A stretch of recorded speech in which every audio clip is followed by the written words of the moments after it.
ওই বিশ্বাসীরা তোমরা ধারণা থেকে বেঁচে থাকো। ইন্না বা'দা যন্নি ইসমুন, কিছু কিছু ধারণা আছে এটা পাপ। ধারণা, অ্যাজাম্পশন করে কথা বলা নিষেধ। ধারণার উপর বেস করে কথা বলা যাবে। অনেকে ধারণার উপর কথা বলে।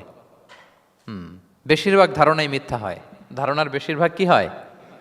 সো আপনি ধারণা, বেসড অন ধারণা আপনি কোনো কথা বলতে পারবেন, মানে যেটাকে আমরা বাংলায় বলি আন্দাজে কথা বলা। বাংলা আমরা কি বলি? আন্দাজে আপনি কিছু বলতে পারবেন না, আপনাকে নিশ্চিত হইতে হবে। আমরা খালি চোখে যা দেখি বাস্তবে ওই ঘটনা নাও হতে পারে ওইরকম।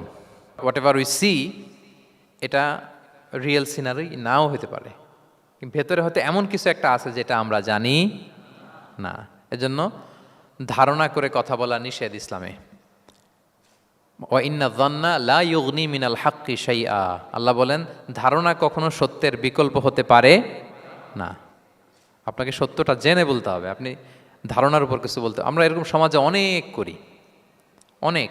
আপনি পাবেন, দেখবেন যে ধরেন যে আপনাকে আপনার এক বন্ধু দেখলো, রিক্সা দিয়ে যাচ্ছেন, আপনার পাশে এক নারী বসা, তো সে অনেক কিছু খারাপ ধারণা করতে পারে। এরকম হয় না সমাজে? তো এমন হতে পারে যে আপনি আপনার ছোট বোনকে নিয়ে বেরিয়েছেন, হতে পারে না? কিন্তু আপনি তো একটা ধারণা করে ফেললেন অন্য কিছু। বা আপনার ভাগ্নিকে নিয়ে বের হয়েছেন, আপনার আপন খালাকে নিয়ে বেরিয়েছেন কোনো কাজে, ডাক্তারের কাছে বা কিছু একটা হতে পারে। কিন্তু তাকে দেখেই আমি এদিক সেদিক বলতে আরম্ভ করলাম যে ওকে তো দেখছি এরকম এরকম এরকম। আছে না নাই? আমাদের সমাজে আমি দেখেছি যে কারো যদি ঠোঁট কালো হয় তো মানুষ ধারণা করে নেয় লোকটা মনে হয় সিগারেট খায়। কিন্তু সিগারেট সেবন করা ছাড়াও কারো ঠোঁট কালো হতে পারে কি পারে না বলেন? এই যে এগুলো সমাজে প্রচলিত। বিয়ে করার পর পর ইমিডিয়েট যদি কেউ একটা গাড়ি কিনে বা হুন্ডা কিনে, এটা কি বলে বলেন তো? এই বোধহয় শ্বশুর বাড়ি থেকে যৌতুক নিয়ে আসছে।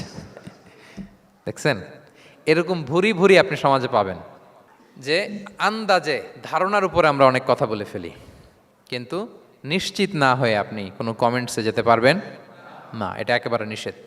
9 নম্বরে আল্লাহ বললেন ওয়ালা তাজাসসু, গোয়েন্দাগিরি করো না, স্পাইগিরি করো না, অন্যের ব্যক্তিগত বিষয় নিয়ে খোটাখুটি করো না। এরকম স্বভাব আমাদের অনেকের আছে না নাই?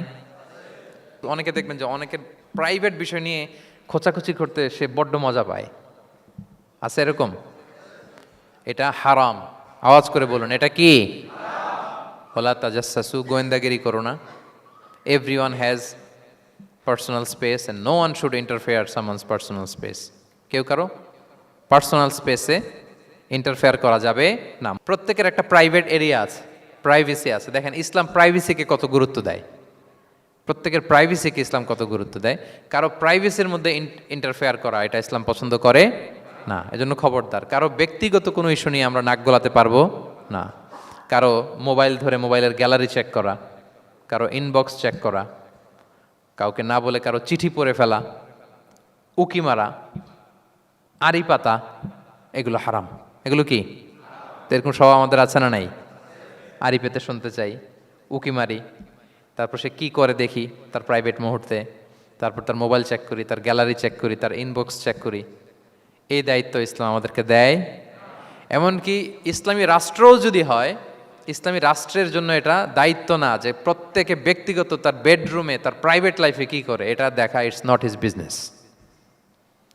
ইসলামী রাষ্ট্র মানুষকে ন্যায়, কল্যাণের পথ, সুন্দর জীবন পরিচালনার জন্য উৎসাহিত করবে, কিন্তু প্রত্যেকে প্রাইভেট লাইফে কি করে ওইটা সিসি ক্যামেরা লাগিয়ে দেখা, এটা কারো দায়িত্বের মধ্যে পড়ে না। এটা একেবারে নিষেধ।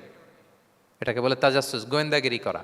বরং ইসলাম কি উৎসাহিত করে জানেন? অন্যের দোষ দেখলে এটাকে গোপন রাখতে উৎসাহিত করে, গোপন রাখবে।